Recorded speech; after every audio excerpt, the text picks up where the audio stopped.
Okay, welcome everybody. This is panel number 2. I'm Jeff Mayers from WisPolitics.com and WisBusiness.com. This panel is going to discuss how to manage increased demand caused by new technologies, including AI.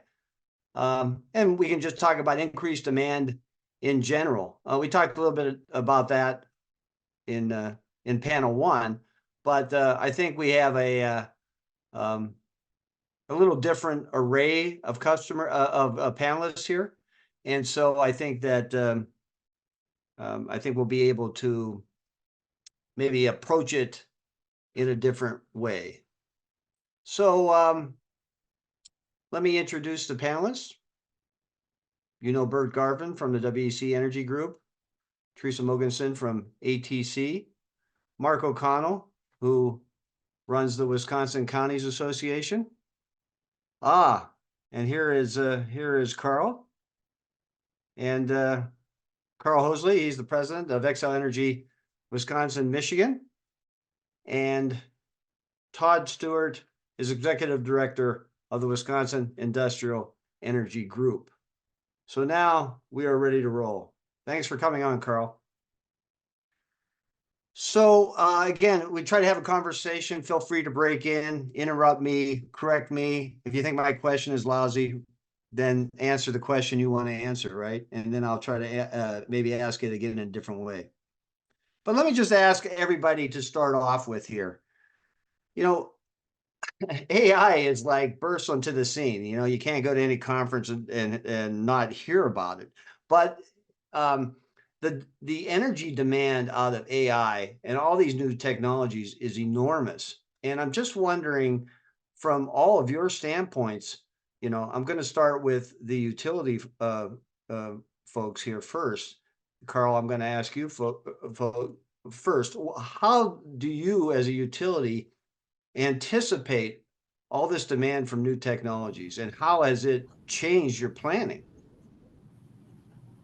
Yeah, it's a good question, Jeff. Huge demand for data centers, right? And the race for AI superiority is certainly on. And I've heard some of the major players say that if you're not in the top 3, you can expect to be gobbled up. So they're looking to bring these assets on as soon as possible. Of course, that changes our resource modeling, how quickly we can meet their needs. And, you know, they're not looking for interruptible service. These are customers that are going to be high load factor, 90% load factors, that want their energy relatively soon, and they want it without interruption, right? So the change is really how do we meet these needs and continue down the clean energy transition without sacrificing reliability, never safety, right? These are table stakes in our industry, and still be able to meet that load. We still have an obligation to serve, of course. So there's different ways we can do it, right? Use the existing sources that we have, uprating those existing sources. We have a robust nuclear fleet here at Xcel Energy that we've extended the lives. We continue to grow our renewable resources and wind and solar, and we believe that natural gas is an important bridge fuel that we're going to need, especially as these large demand loads come online and are pressuring our systems, Jeff. Yeah, we'll drill down a little bit on, you know, managing demand, but just let's starting off with, you know, how these new technologies, AI, I think being the biggest one to come on the scene recently, are really, changing the outlook big time. So, Bert, how is WC Energy Group anticipating and planning for this?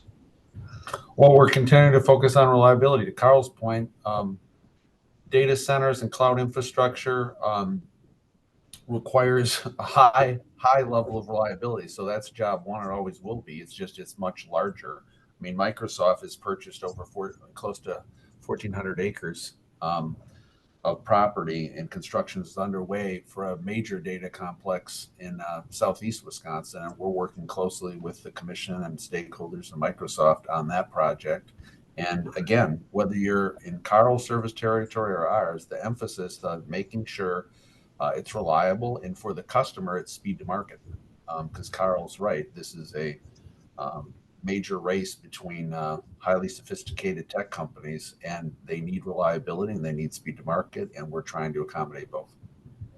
Right. It's about economic growth too, right? I mean, if Microsoft says, hey, we want to locate in your territory, you're going to try to accommodate them.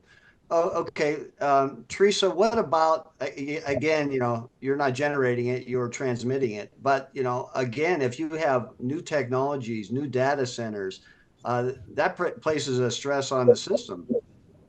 Absolutely. It's increased load, and we call it kind of point load when you've got a real concentrated draw in one spot. So just like anything else that we've been talking about, whether it's new generation and injecting in the grid or new load taking off the grid, it makes changes to the patterns of power flow, and then we have to be responsive to our utility generators who are going to figure out how to serve that customer, and then how the grid needs to respond to be able to deliver it is another key. And oftentimes too, the data centers take service at high voltages because they consume so much. So then it's making sure the transmission infrastructure is in place so they can even connect to the grid. And so part of that challenge then is figuring out, well, where are they going to go? And as we talked in the last panel, we've got a real time factor associated with building new transmission. So we don't want that to be the lag to this, good new load connecting and good economic development opportunity connecting. So to the extent we could do some previews of where should it go, that could be helpful in figuring out what and where the transmission should be to support it. Right. Okay. Thank you, Teresa. Todd Stewart of the Wisconsin Industrial Energy Group. Welcome, Todd. How are you? Hi, good morning. Can you hear me okay? Yeah, hear you fine. Okay, so what's your take on this, the demand surge, if you will, from new technologies and AI? Well, it's a real curveball. I mean, one thing that's I think is really extraordinary is that, and it's not just a Wisconsin phenomenon, a lot of places in the country, but Wisconsin has had relatively flat load for 20 some odd years, roughly. You go back to 2005, 2006, we had pretty much the same demand megawatts. There was a hot summer, I think, in 2012 maybe, but other than that, it's been flat for like 20 years due to a number of things, the economy in general, decline of manufacturing getting more efficient, less heavy industry, people using different technology at home. So it's a bit of a curveball to all of a sudden see loads, in the hundreds of megawatts range dropping into some of these service territories. Obviously Carl does in Minnesota, has major new load that was just announced, and obviously in southeastern Wisconsin we've got some significant new load that we're looking at. And not only that, but obviously we're part of a big footprint in the Midwest, and there have been concerns in recent years with all the rising peak demand, seeing the peak demand rising for a variety of factors, a lot of generator retirements in the region, extreme weather events, all kind of adds up at the same time. And so to be taking on new load growth is, again, it's a bit of a curveball and a concern too. I mean, I would got to be careful a little bit. We don't have any PSC folks on this panel, but I know folks are listening and things like that. But if just looking at public documents, I think there is a concern when you look at reserve margins in certain areas of the state where it's like, okay, this is where some large units are about to be shut down, and this is the growth. Here's the current load that we have, even if we don't have any growth. But if we have significant growth, you could be really eating into some of the reserve margins in the next couple of years. And so I applaud the commission for opening up the docket on resource adequacy, and for those who are less into our jargon, the reliability of the system. I am a little concerned that we get this like, okay, well, we got to hurry up and meet all this new demand, hurry up, pass our plan, Otherwise the lights will go out and we'll lose Microsoft or whatever. We got to be careful because the other part is, we've had high rates for 20 years straight. And, there's not the margin of safety as far as, how we control rates and things like that is, certain utilities are higher than others, but we had pretty darn high rates for the last 20 years that we've been dealing with. So the balance and how you meet that load is going to be a real challenge coming up. So I would urge the commission to maybe accelerate that resource adequacy docket because, once these plants shut down, things could get pretty tight given the load growth that might be happening. Okay, So- we'll come back to the utility folks on Todd's worries. I just want to get Mark O'Connell of the Counties Association to sort of weigh in on the demand surge and what it could mean. Yeah, I think it's artificial intelligence. I think is going to turn everything upside down. It is coming on very quickly. I'm not even sure that we can even fathom all of the uses of artificial intelligence today, but it's going to move much quicker than, let's say, personal computers did when they came on the scene in 80s. This is going to be much quicker, and I think part of the challenge is going to be as we bring this artificial brain power to basically everywhere. Also with it will come opportunities, economic development opportunities. And when those economic development opportunities require significant uses of energy, that creates, I think, a very significant challenge for our utilities and for ATC, for example. I mean, we have a grid, but when we have, and we know where the hotspots are now, we know where a lot of consumption is occurring right now and major loads. But with artificial intelligence, it could create lots of opportunity in lots of other places. So it's hard to plan for that. So I have great sympathy for our utilities and our line and poles and ATC because it's going to be very difficult. So it's going to require some patience on all of our part. Local government will have to be somewhat accommodating to our utilities and the transmission that it needs to occur. We're going to have legislature play catch up on artificial intelligence and assist our energy sector in regulation or relaxed regulation to ensure that those who desire energy can get it. If we want to succeed as a state, if we want to position ourselves for success, if we want to have opportunities everywhere within our borders, one of the necessary ingredients is energy. So they need to get it. And with artificial intelligence, artificial brain power, it could happen pretty much anywhere. So it's a big challenge, and we're not ready for it yet. Not for lack of effort, but because it's coming on very, very quickly. Well, I, for one, fear artificial intelligence because Alexa could easily replace me as a moderator, and then I would have nothing to do. Okay, it occurs to me, though, that with demand, Todd talked about flat demand, and in the earlier panel, we talked about efficiencies or getting the consumer maybe to time their demand or to curb their demand, or maybe industrial users to curb their demand. Is there a way, or are we doomed to have ever increasing demand, or can we curb the demand at this and at the same time accept this new kind of demand? It's sort of a broad question, but I mean, I think it gets to how we would handle it. Todd, why don't we just start with you on that? Can your industrial, the people you represent, time their demand and curb their demand to help us accept a surge like this? Well, yeah, there are a number of things that, we kind of already do. So, I'll maybe talk about some of the things we're currently doing and then, maybe some suggestions for going forward. I mean, a lot of our member companies, particularly, I would say, the ones concentrated on the northeastern part of the state, Wisconsin Public Service customers, have some of the most interruptible load of any pound for just about any utility in the country, really. And that's because you have a lot of paper and other, big foundries and things like that, ones that can turn off if need be. And not that anybody really likes to be interrupted, but they will be on interruptible rates to we think that really helps the system if they're able to respond during times of high prices or when the grid is stressed. So that's something that's been tried and true for a long time. Going forward, if you believe that there might be more reliability challenges or higher prices or more volatility,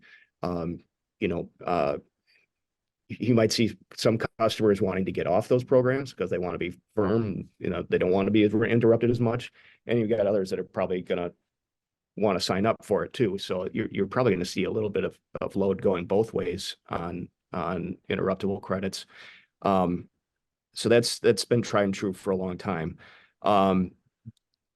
Obviously, I think it was talked about earlier. I missed some of the first panel due to another commitment, but I believe focus on energy was touched on. Our members generally like it. They are some of the biggest users of it, but they don't always like paying any more for it though either. I'll give you that caveat. So as long as they pay about what they do now, they do like it quite a bit.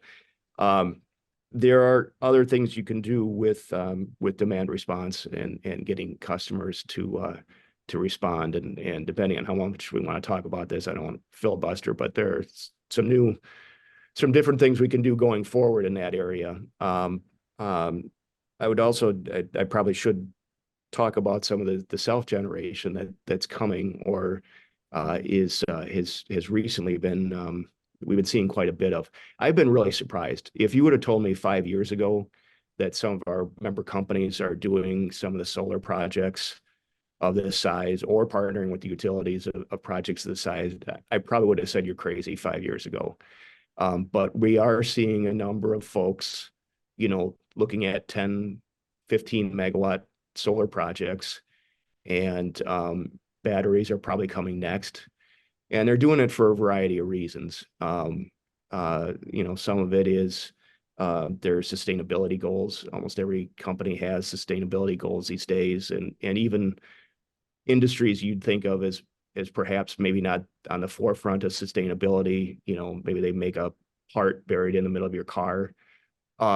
They still are part of it because, a GM or a Toyota, they're trying to clean up their supply chain of carbon, and they're trying to get to net zero by 2050 or whatever. So you get a lot of pressure from your investors, maybe your parent company, maybe your biggest customers, that you need to meet these goals. And so, like I said, I've been very surprised by the number of companies that are actively working on some fairly large solar projects. And I think batteries is the next round to go along with that. And so some of that is partnering with the utility, some of that is behind the meter or that's on site. And so I'm getting some interesting calls that I never had to deal with before on how do you go about this, or, hey, my utility, says, oh, by the way, there's a number of roadblocks that often get thrown up at times. So that's been a surprise to me in recent years. And I think you're going to see a lot more of it as some companies maybe realize the sustainability goals or what they have to do, or they get a new customer or want a new customer that is demanding it. They're going out to either procure it somewhere or build it on site. And again, so I don't want to monopolize. No, that's segment, okay. but, and I'm sure I might get some heat for some of these comments. No, that's okay. Well, I think this begs floor. utility response in terms of a couple things Todd has mentioned there. I guess we could start with his worry about eating into reserve capacity and the dangers of that, but also affordability issues. So how does managing demand, how can the utilities curb that demand while accepting demand surges in new technologies? Carl, you want to start off? Yeah, I'll chime in and chew on Todd for a little while. Good. I'm kidding, Todd. I knew it was coming. We go back a long Get way. up for it.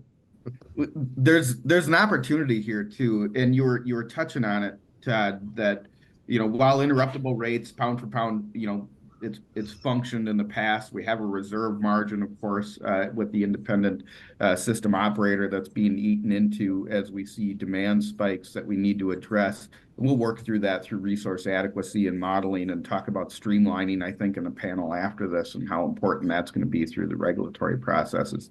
But there's also the on-site generation piece that you touched on, right? You said 10 to 15 megawatts. There's much larger ones that are 100 megawatts, and they want to, customers want to couple that up with battery energy storage systems. There's an opportunity to partner with the local utilities in service to those units like WEC and ourselves, where perhaps that capacity can be accredited to the system as well and become a generation resource during times of need. The pace of change that we're in today, I like to say, is never going to be slower than it is at this moment, right? We're in this sea change moment, and with it, all this beneficial electrification, the cleaning up of our energy sources, and energy has now become, I think Jim Wood said it the other day when we were on the phone, the new oxygen, and I thought that was a really poignant way to put it. Everything that we do takes energy, so we're going to have to really work through our planning processes, our regulatory processes, and how we permit things with local government and with our customers, frankly, because I think that demand piece that you're talking about, Jeff, in order to respond to it, we have interruptible rates, we have economic buy-through opportunities that are going to have to be continued to be capitalized, and local, generation on site that I think is going to have to become an option, and customers want it. More and more. So I think there's an opportunity to partner with the utilities in that endeavor. Okay, you want to weigh in, Teresa? Is that what you? Yeah, sure. Yeah, and really, I mean, the question in play here is when we talk about limitations, are certain customers willing to accept limits, impose limits on their operations to be able to take an incentive rate of some sort or to avoid some sort of infrastructure addition? If they're not, we have an obligation to serve. That's the kind of fundamental utility piece. We have an obligation to serve. Customers have an obligation to, pay fair rate for their service, and we have to make the longer term infrastructure decisions necessary to support how things are evolving. And as we've said, talked before, nobody can see exactly into the future, but the whole purpose of our discussion today, right, is positioning the state for success. And I think most communities welcome new investment, the jobs, the other things that are coming from these entrants, the new entrants in. And so, how can we best plan for the infrastructure to support them? And, one option, again, that I like to keep coming back to is, can we work with the state and the communities to define zones or other places where it makes sense for these entities to locate, that we can work together to plan the infrastructure for, so that when the opportunities come along, the infrastructure is there to support it. So lots of different questions, but it all boils down to obligation to serve. And if you want to consider differences to that, what are customers willing to accept as far as limitations? And then just from a high level perspective, ATC's job is to participate in keeping the grid up, the broad grid that Wisconsin is connected to, but it doesn't stop at Wisconsin's borders. So part of what we have to do is be able to control resources and loads to be able to make sure that the grid can stay up. And so if we're depending on something that is not controllable, that becomes a challenge then in being able to run a grid to make sure the grid doesn't go down. So making the choice, if we're going to say, hey, we're going to control a demand issue with some sort of a curtailment or something like that, if we get to a point where the customer says, well, hey, I don't want that rate anymore. I don't want to be involved in a curtailment situation. I want 100% power. We may not have planned the system to allow for that to be able to happen. And that's where we're talking about getting into reserve margins and other things. It's really important that we plan for giving options to people to be able to operate the way they need to, and for us to be able to serve that reliably. Okay, Bert, it's your turn. Well, I guess one thing, I wouldn't view this issue as a curveball. I think it's an incredibly positive thing for the entire state of Wisconsin. I mean, a good economic development culture requires, whether it's good roads or reliability, it's usually two pillars. It's good infrastructure and good people. And we have both here. And I think this is a real opportunity for the state, particularly a utility like ours, to meet this challenge. And, Todd's correct. Demand, we've spent billions on energy efficiency since, focus on energy was started. So, I mean, it's a combination of economic activity and better investments in energy efficiency. That's a good story. And I think that with the Microsoft development and all the other activity in Southeast Wisconsin, we are actively working with our customers to develop a plan that's acceptable to regulators, is cost effective, and will ensure reliability, because that is job number one. So I think it's an exciting time for our state with these type of businesses that are attracted to Wisconsin. So I think that's been great. I also agree with Todd that part of the issue is we're seeing a lot more customer-owned generation. That's part of the solution too. Customers taking this matter into their own hands and having more control themselves. I think on time of use and interruptible, that's always the big energy users that Todd represents and we serve, are willing to take, whether it's market risk or interruption, that's what they're willing to do to help be part of the solution. I think when you look at residential time of use, I can't speak for you, Carl, but I mean, our retail customers, I've been here for 13 years. The time of use is minimal penetration. So it's not like we're seeing a big sea change where people are saying, sign me up for time of use. That's something, again, that's a consumer choice issue, but it's something I think to manage expectations. At least from our companies, we don't view that a big part of the solution right now.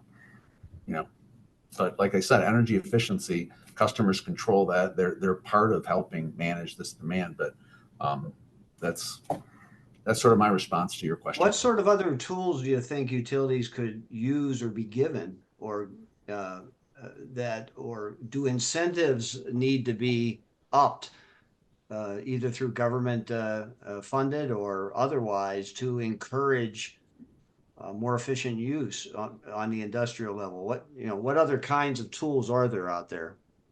Well, we've worked together with Todd and our customers to develop, the commission's been supportive of real-time pricing rates and other things that shift more of the risk to the largest energy users, and they're willing to take that market risk, and that's helps manage their load. So that's actually, I think, been something that's been extremely positive in the last 5 and 10 years. The commission's support and the willingness for some of our larger energy users to take advantage of these real-time pricing rates. All right, Mark, what do you think? Can government do more in this arena to handle demand, to curb demand at certain times? I mean, what can you're head of the counties, but what can government do better or more of?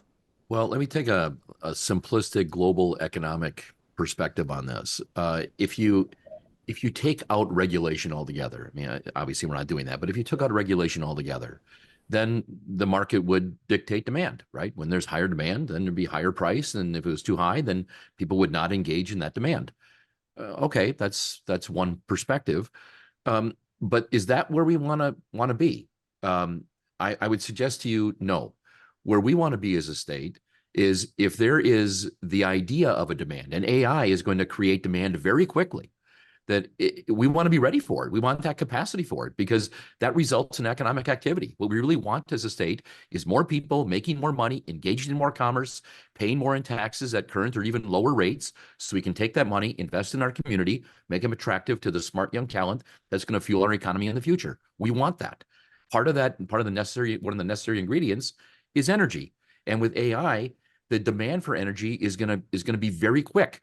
It's not going to be, gee, we're going to have a big energy draw in 5 years, so maybe we should start thinking about building some lines and bringing in power from a particular source. It's not going to happen like that. It's going to happen very quickly. Like I want to build an operation and I plan to open doors in 60 days. I need the power, and we don't want to be the state that says that's great. We can get you the power in about 36 months. We want to be the state to say, we have capacity and it will take us a little bit of ramp up, but we can do that. That's where we want to be. So it from where I sit, I think our utilities, and I'm going to include ATC in this, have been incredibly positive corporate citizens, great partners with government and I guess all of commerce. We seem to get excited from time to time when we're going to build infrastructure related to energy, almost as if we have this, some people have this perspective that if we don't build it, then people won't consume it. That's fantasy. We're going to consume it. We're going to need more. And AI is going to require us to have that capacity, and it's going to fuel more and more economic activity. We want that as a state. So I would suggest as government, state and local, we need to take a broader, longer-term view of the energy sector in our state and what it means as a necessary ingredient for economic success. So does that mean we need to have no regulation? Well, of course not. I mean, we're going to have a public service commission. They do an incredible job. I don't think our utilities, they have to bare their soul every time they want a 3-cent rate increase. So there's nothing untoward going on. People are paying a fair rate for the consumption of the energy that is being produced. And when our utilities want to build, they have to jump through a lot of hoops to do that. I would suggest we may have to be a little more futuristic, a little more visionary in that we anticipate we're going to need this kind of capacity in the future. So let's build it now so we're ready for it when it comes. And AI is going to constrict that timeline, I think, dramatically. Okay, but Todd is suggesting that, Mark, before we, I'm not sure who was speaking there, but Mark, I just want to, Todd was suggesting that our capacity is under stress right now. If we're eating into reserve margins, saying yes to, to everything, that we're the state to do it, we may not be able to do that. So rephrase that, Jeff. To saying yes to well, building... I mean, Todd is suggesting that our reserve capacity is under stress, so we would need to add capacity very quickly in order to handle what you're suggesting. I would agree. We need to increase capacity. So when our utilities are asking for flexibility to generate and then to transmit, I think we have to think not 2-5 years out. We've got to think 10, 20, 40 years out. So you just think there needs to be not mass deregulation. You think it needs to be, regulations need to be streamlined for adding capacity. I would say that was something we should absolutely look at. I think that we need to provide some flexibility for to be ready for economic activity as AI is going to force us to get ready quickly, or we cannot do that. And then 15 years from now, we can look at Utah and say, wow, look at what they've advanced, how their economy is booming because they were ready for AI and all the business that came with it. Maybe we can catch up to that someday. I don't want to be that state. Okay. Carl, were you the one jumping in? Did I interrupt it? I was, but I was really jumping in to climb on board the Mark O'Connell train. I think he, got the right words in the right order. I totally agree.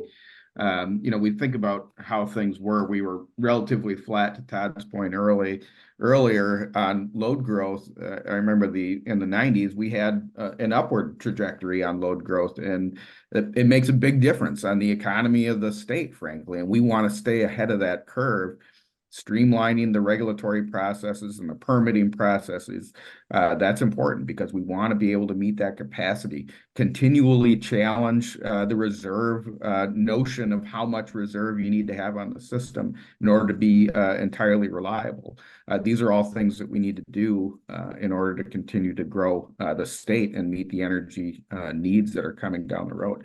I don't see it, and Bert said it too, I hate to be a parrot, but that's the reality is that it's not a curveball. This is a good thing for the state of Wisconsin, and a lot of the tech companies like it here. We have low latency for data centers. We have access to a good workforce, and we have good, really good, reliable energy sources. So it's important. Let's capitalize on it. And let's keep our brain trust here in Wisconsin, so they're not all going to Utah, to use Mark's point, where the economy is booming. So what is, Carl, maybe define a little bit, what are the like 2 or 3 streamlining actions that would really like be meaningful? Are they legislative? Are they PSC? Are they local legislation? What are the 2 or 3 things that like really get in the way?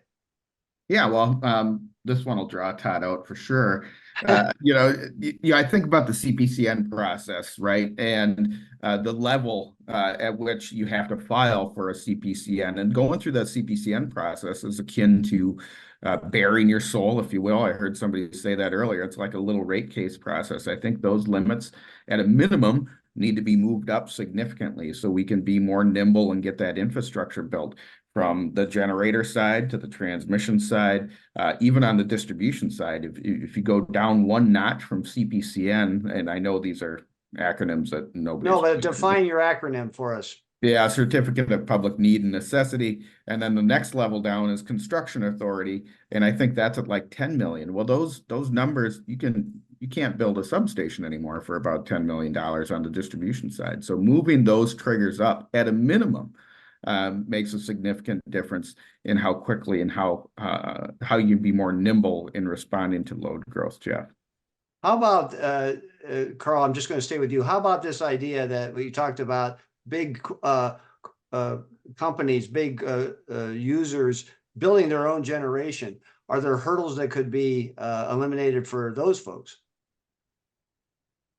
Yeah, undoubtedly. Some of it's outside of our control, cleaning up the supply chain, access to battery sources. These are challenges that we're still coming out of from, frankly, the COVID-19 pandemic, but would make a difference in speed to market, getting access to solar arrays for, off-site or on-site rather, distributed solar additions.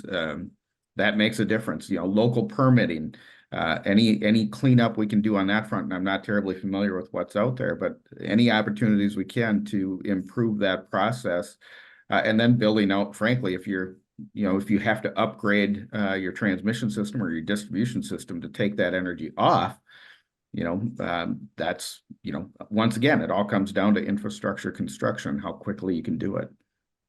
Okay, did Carl trip your trigger on these things? There's probably plenty to respond to this morning, and I guess I would just start out. My curveball comment is really more on the, just it's almost, it is so striking to go from no load growth for 20 years to, we now may have, I think as WC Energy Group's projection, the investor slides last year are like, hey, we have 1% load growth. And now it's like, we got 4 to 5. Okay. I mean, that is an incredible change in a short period of time. And, I hope nobody thinks that I'm anti-economic development. Give me a break.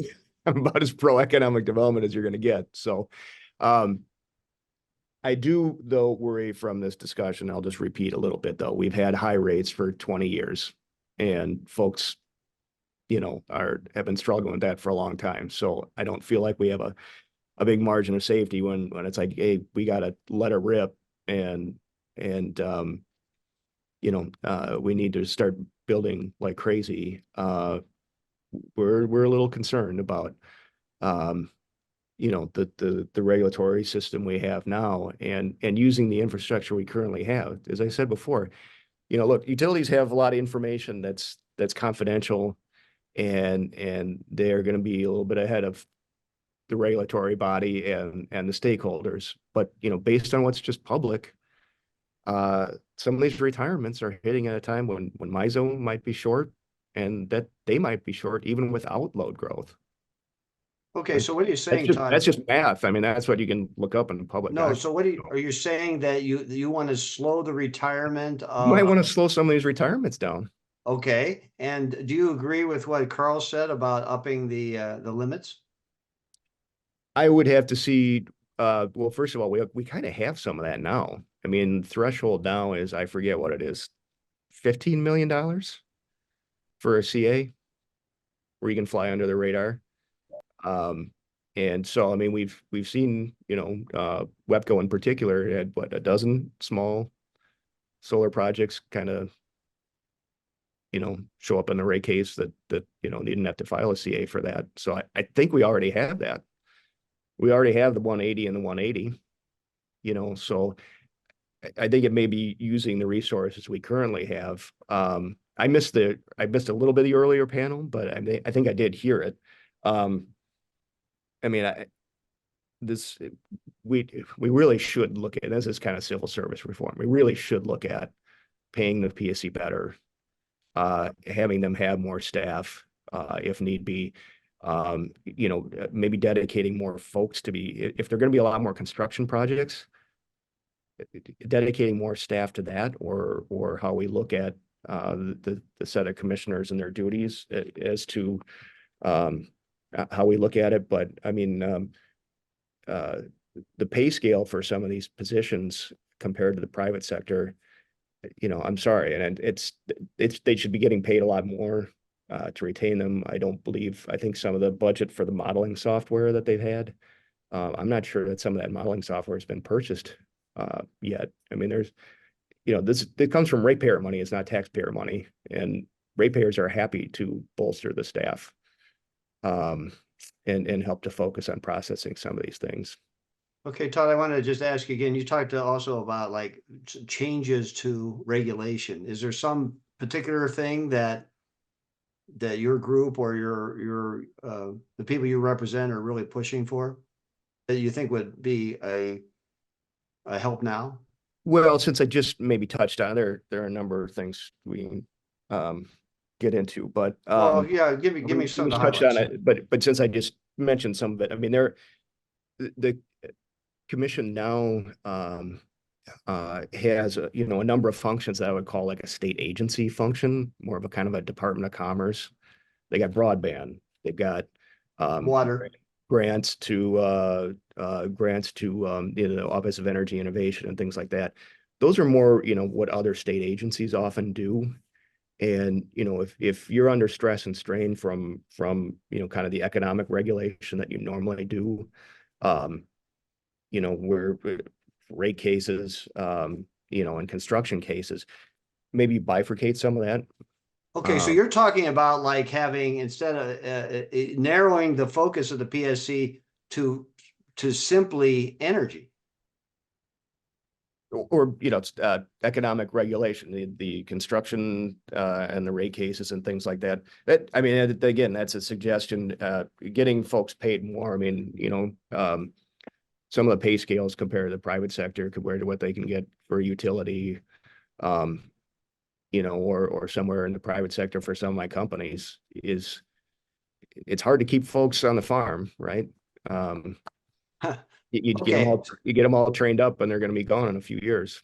Okay, I think this needs a If we're utility trying to hurry response. to get projects through, that's Okay, so a utility response, I think, is needed on this. I think Todd's mentioned a couple times about affordability, that he thinks rates have been too high. And I don't know the stats in terms of comparison to other neighboring states. But, what about rate pressure? And then, what about some of Todd's suggestions for, I guess, helping to streamline things at the PSC? Bert, do you want to talk about the affordability issue? Sure. I mean, this is an issue that's come up in every rate case since I've been with the company. And since when I was on the commission, there's always been a concern from our large energy users over rates. I mean, my argument is we're cost of service. We've attracted significant investment here. Customers pay bills, not rates, and we're trying to create the best environment for Todd's members and any customer, industrial customer, to come to Wisconsin. I guess on the like the previous panel, I'm a minimalist on legislation because I think, again, I come from a different perspective. Over the last 25 years, we made huge changes at the commission with the help of, Governor Thompson, Governor Doyle, and the legislature, to streamline the permitting process. And, I think to Todd's point, it's more of a resource issue as we go through this transition, or or Carl maybe mentioned it. The concern is, it's retention of those employees that are at the PSC, but also their bandwidth to handle a number of things that have been foisted on them. And it's not just us. Carl and I are the only and Teresa. There's other utilities in the state that have a lot of important business in front of the commission too. So, it's the same people that are doing multiple tasks. That's a big risk for all of us, all the stakeholders. I think that's something Todd, Cub, Tom Content, Carl, Teresa, we can all agree with, that we want them to be paid appropriately. We want, like any employer, you want to retain your best employees, and we want them, when I was at the commission, everyone was 20 years older than me, and they'd spent 30 years. I think Todd's right. When we go out to commission meetings on Thursday, it's not just a function of our age, but they meet that profile of they're all flight risks. And Todd's right. I mean, you meet somebody, and 3 years later, they've moved to Austin. So that's not good as an agency. But I don't have the answer today. I mean, it's a challenge for the commission. It will be a challenge, but I think I'm confident with the management team there. They'll do their best to keep the best and brightest. And it's an excellent staff. It's their bandwidth would be my concern. But no, I think I've never heard this before, but maybe I'm not listening. This idea that the commission, the Public Service Commission, is been had, I think Todd he used the term foisted upon them, like this grant program, administer this, administer that, take care of, things that are really, I'm not saying they're not important, but maybe outside what we would view as the traditional role of the agency. Is that shared by everyone else here, that the PSC is, I guess, its task list has grown too big? Well, I'm not smart enough to know every position at the commission. I just know from the divisions we work with, which is in consumer affairs and the energy and the wholesale group. They're staffed. We just want to continue to keep those people there like they do. So I don't know, Carl. Carl, do you share Todd's concern that there's too much foisted upon the agency? I share the concern that they got a tough job. And I think the pay scales, you make a great point, honestly, need to be more equalized. I couldn't agree more, right? We're only as strong as those teams around us. It's not Bert and Teresa and Carl writing CPCN applications, and it's the staff that's reviewing these CPCN applications. And these are incredibly complex and extraordinarily important energy policy issues and infrastructure approvals. So retaining that talent is extraordinarily important. And I agree with Bert and Todd. Let's get it right. Let's make sure that they have the bandwidth and the FTEs, or the headcount rather, to be able to meet the burden that's in front of them. And not like Bert, I don't know all the things that have been foisted upon them, but they're certainly busy, and they're doing a good job pivoting to the substantial workload. But of course, we would support more help for them, because more help for them means speedier responses for us. So that might be a selfish comment, but it's true. So I agree with both Bert and Todd in that regard, and I'm sure Teresa does too. And let me Jeff, Go ahead, Mark. So we have one of the most, of all the things that government does in Wisconsin, one of the things we do better than pretty much anybody in the world is manage our retirement system. And we make very good money at it. Why is that? Because we have an incredibly well staffed and very smart state of Wisconsin investment board with employees that we pay properly. There is very few substitutes for experience. On the Public Service Commission, I think they do a fantastic job, and they've got some very smart people, but they have a lot to do. It's sort of the mission sort of crept outward a little bit. So if we want to keep those people and hang on to the experience that we currently have and that we want the people to gain, you got to pay people to keep them, and we want to keep those folks. So yeah, I think that's something we need to look at and treating them a little bit differently, so we can, as Carl put it, make very good decisions quicker, so we have that capacity and we can have economic growth occur in this state. And this is one of the most economic development agencies of all the state government, and very few people know about it. Teresa, Yeah, do you so want to say something here? Go ahead. Yeah, I would agree with the group here. A couple other thoughts. Carl mentioned before about the thresholds for CACPCN. We're talking about volume going through the commission. If we can find some reasonable ways to reduce the volume, that will also help. And so it's just saying, okay, we're in a period of significant growth that's important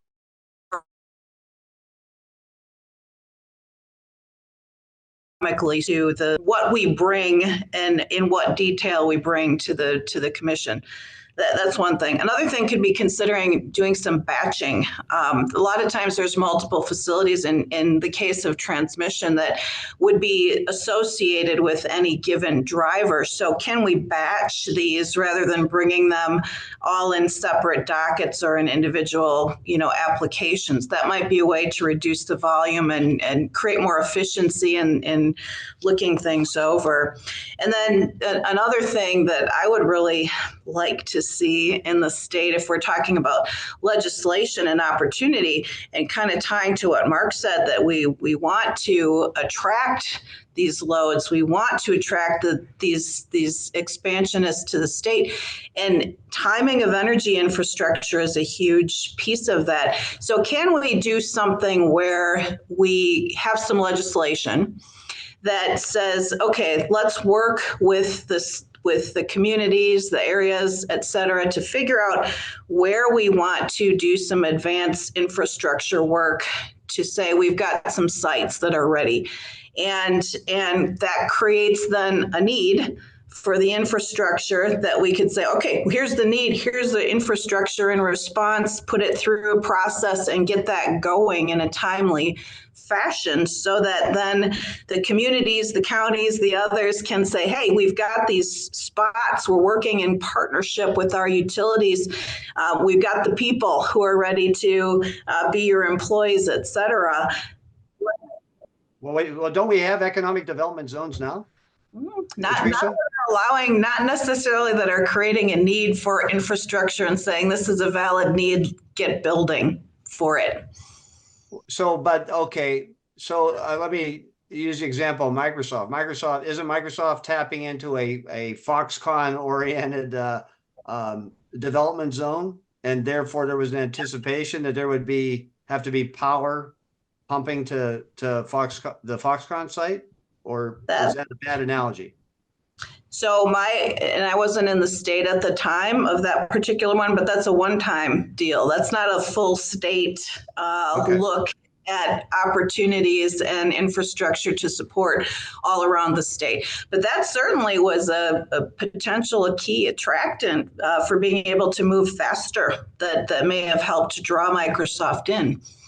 Okay, that's really interesting, because I guess I thought we had WEDC, Mark O'Connell had enterprise zones, but energy wasn't a component of those, or energy delivery infrastructure. I don't know the details of the enterprise zones, Jeff, but let me compliment on what Teresa was talking about.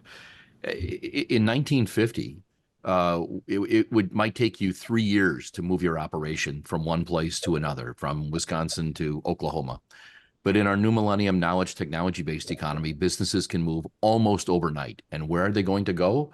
Wherever they're going is ready for them.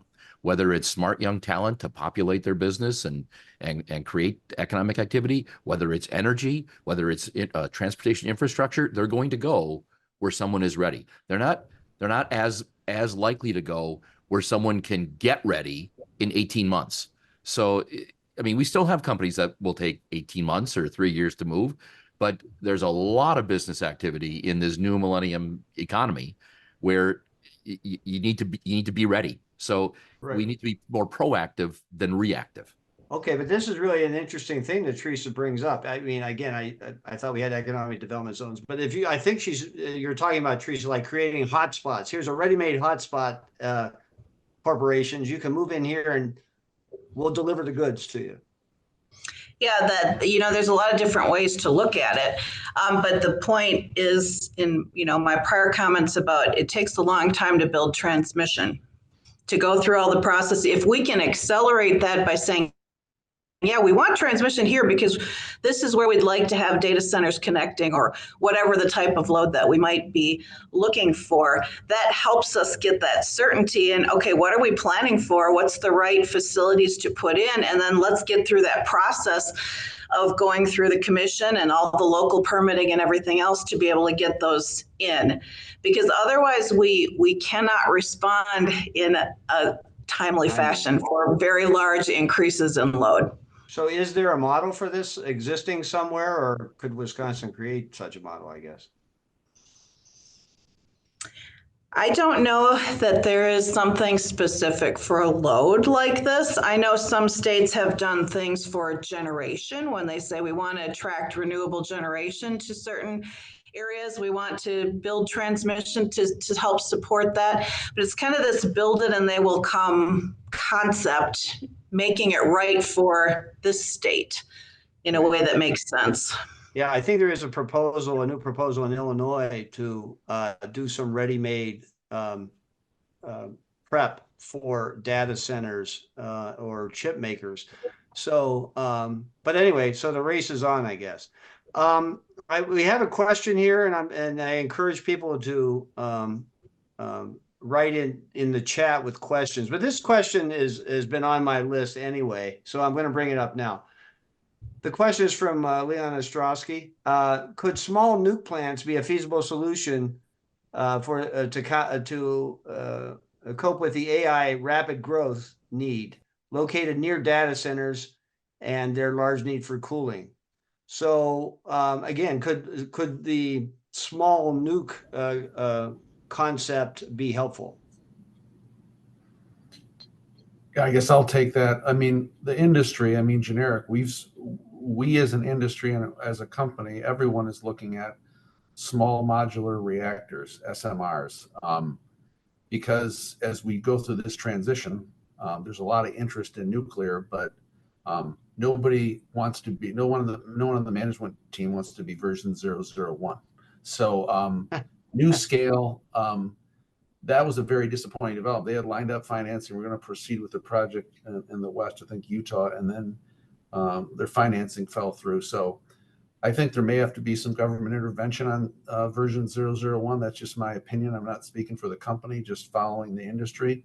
But for energy security, if we're going to meet our climate goals, we talked in the earlier panel, we're all going to get to 80% by the end of this decade of reduction, assuming, we get approvals from the commission. All the utilities, Carl's company, Alliant, everyone sort of has the same goal. The issue is the last 20%.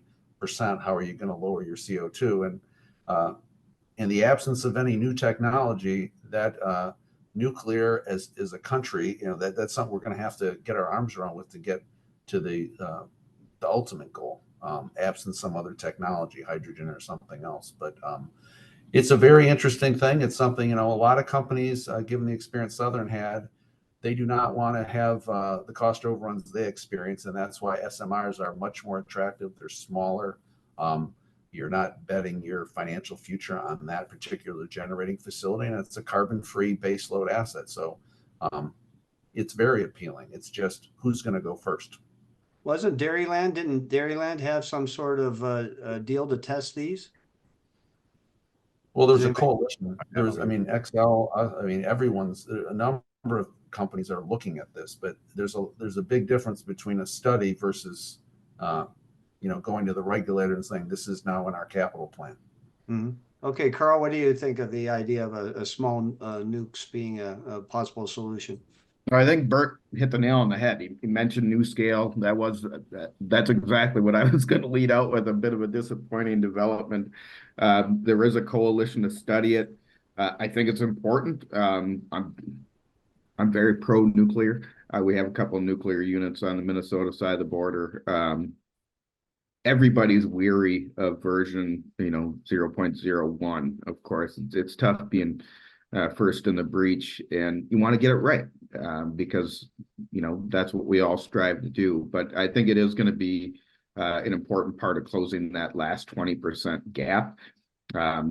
Oftentimes, I know that, well, I shouldn't say oftentimes, I know that there's some potential promising developments with don't quote me on this, but I think it's Westinghouse and maybe GE on some new tech on the SMR side, and I'm by no means a nuclear engineer. But we're watching that closely and participating where we get the opportunity to participate. And again, I agree with Bert on, there may be a need for some support from others on getting it jump started. And there's a lot of precedents for making that happen in the energy industry. So yeah, very, I guess you'd say bullish on the nuclear side. Todd, what do you think your members think about that? Well, based on the conversation this morning, you'd be surprised to know, I think I pretty much agree with my utility friends on this one. I don't think customers want them to, somebody else should go first. When I did my MBA and whatnot, first mover wasn't always for me. I think, especially in the energy world, let somebody else go first. I love the idea of nuclear, and I think, I would love for this to be the solution, but I'm not sure we want Wisconsin to go first. And as I blanch a little bit, you would have to be very heavily subsidized, and hopefully not subsidized by Wisconsin ratepayers, because as some of the folks on this panel know, I mean, the existing nuclear issue right now that we have, we still have Point Beach here providing very good, reliable power, just very expensive right now. And it drives up our fuel costs every year. So I wish, we could do a blend and extend and save us on that cost, because it's whatever it is right now, 66, 67 bucks a megawatt hour for that power on that contract. So I love the idea long-term of nuclear. I wouldn't want us going first. So Jeff, Okay, if I could jump go in. ahead. I think this falls, innovation and creativity are sometimes lonely partners. So it falls into the category of everyone is always very happy to be the first to be second. So if we're going to engage in this, which I think is a very viable option in our array of energy generation options or sources, if we're going to do it, then we have to remove some of the risk that a private entity would experience, which means government would have to hold hands real tightly with the private sector to remove some of that risk. So if being first doesn't work out exactly as planned, there is not more people would pay the price. If you put it all on one entity, it's be very difficult for that entity to make a decision to be the very first one with all of the risk. So we have to find a way to remove that, and I think government would be part of that solution. Okay, and the questioner hints at using the experience of the U.S. Navy when they're using the SMRs for aircraft carriers. That could be jump-starting the technology. But I think that goes to Mark's point. New technologies often need big government incentives before they become commonplace or adaptable. So maybe this is where government intervention really does come into play. Okay, we're I guess I want to close this out. I want to get everybody's closing, circle back to the whole demand question and what, fill in some of the gaps about how we can cope with demand surge or limiting conventional demand to accommodate the surge. So let's just start with Todd. What any closing ideas, remarks, observations? Well, you hit me a little cold. I was going back to see if I missed any of my notes or. Oh, I'm sorry. trying to Okay, come we'll back go to somebody that's- else. No, that's We'll go to fine. somebody else. You can come I back. can- Teresa, what do you, I know Teresa's on already. All right.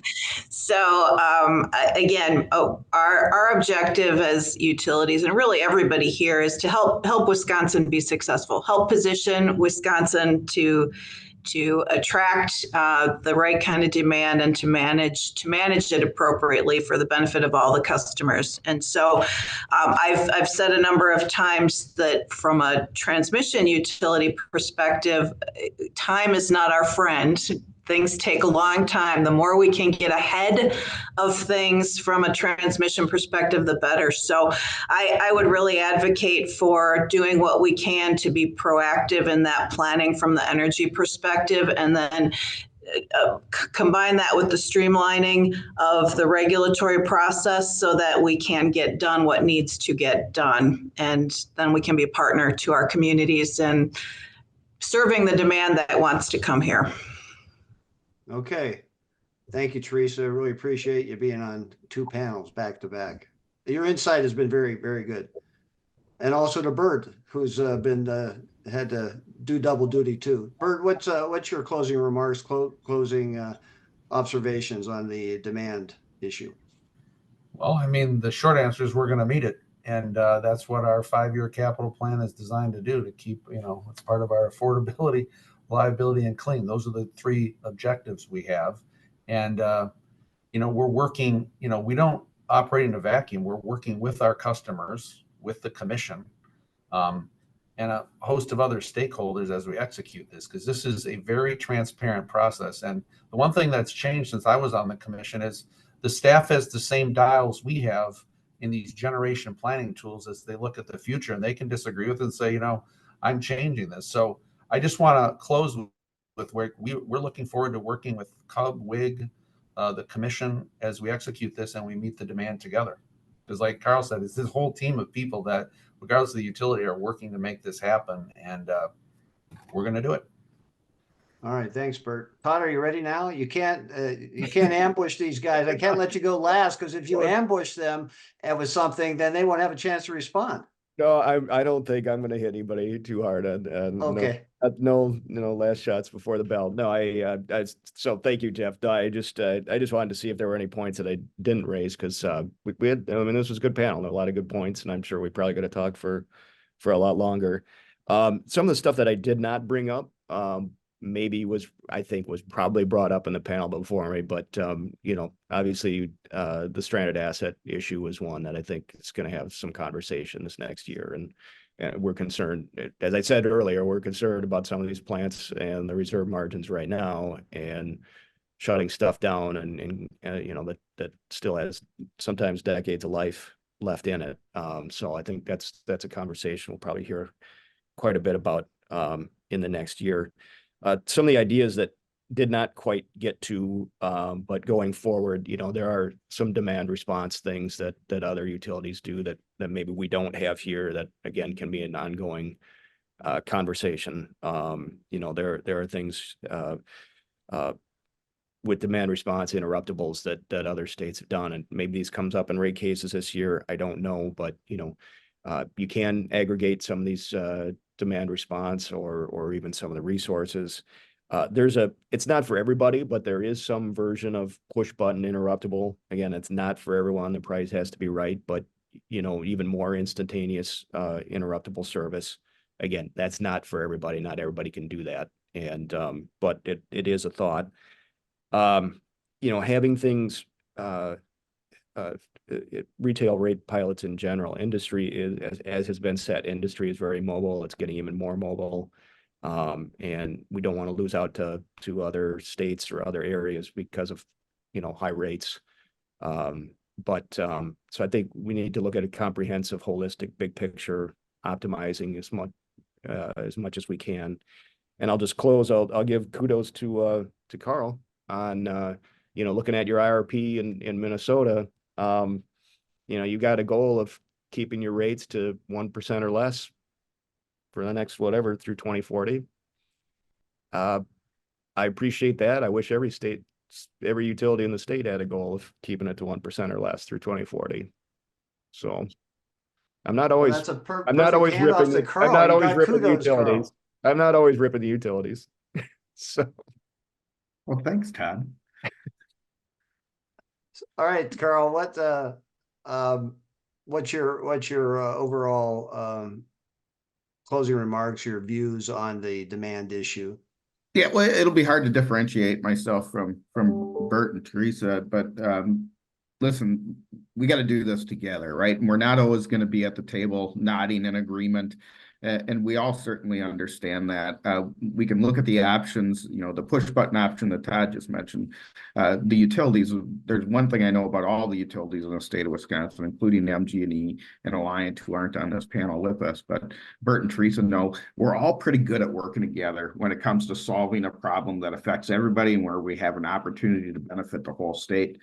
So let's do more things like this and talk and be transparent and look for those options to improve. Maybe it's batching up major transmission projects, to Teresa's point. Maybe it's looking at new demand response options that can complement the existing demand response options to get a bigger lever so we can meet that new AI demand.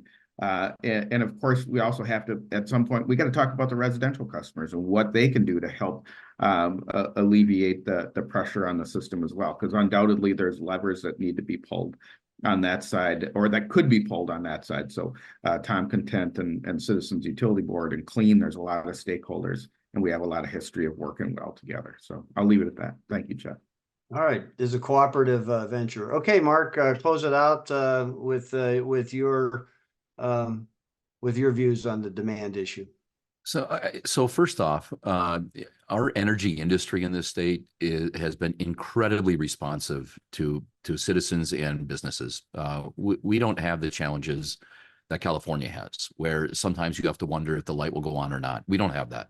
Our energy industry has been very good, and quite frankly, sometimes I'm not sure how they do it, but they do whatever it takes to ensure that we continue to have energy in this state. From a county perspective, if counties are going to be successful in maintaining this delicate fabric of society, we need a very vibrant, successful private sector.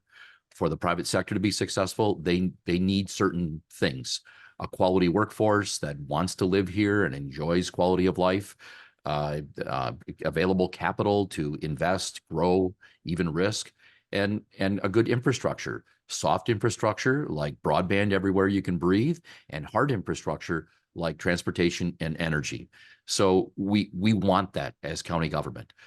To Teresa's point, if we are able to make sort of the intellectual leap and be much more proactive and visionary and get ready for what AI or how quickly economic activity could occur, we become a more attractive place for business to occur, for a vibrant private sector, and then for counties to be successful in maintaining a quality society, which then is also attractive to talent, which will fuel the private sector. That kind of a cycle is sustainable, and we want that to happen. So if we were going to do, if my final thought, I guess, would be, I think if we're able to fashion a more proactive, visionary approach, and a little less of a reactive approach. I'm not saying we're only reactive, but a much more visionary and proactive, so that we're ready for the next big thing that could occur. AI is big things everywhere. I think our state is better positioned. All right. Well, it's been a great panel. I mean, I enjoyed this, the future looking, problem solving aspect of it. I think we had tossed around some great ideas, and maybe something will come of all of them. So I want to thank Todd Stewart of WIEG, Teresa Mogensen of ATC, Bert Garvin of WEC Energy Group, Carl Hosley of XL Energy, and Mark O'Connell of the Counties Association in Competitive Wisconsin.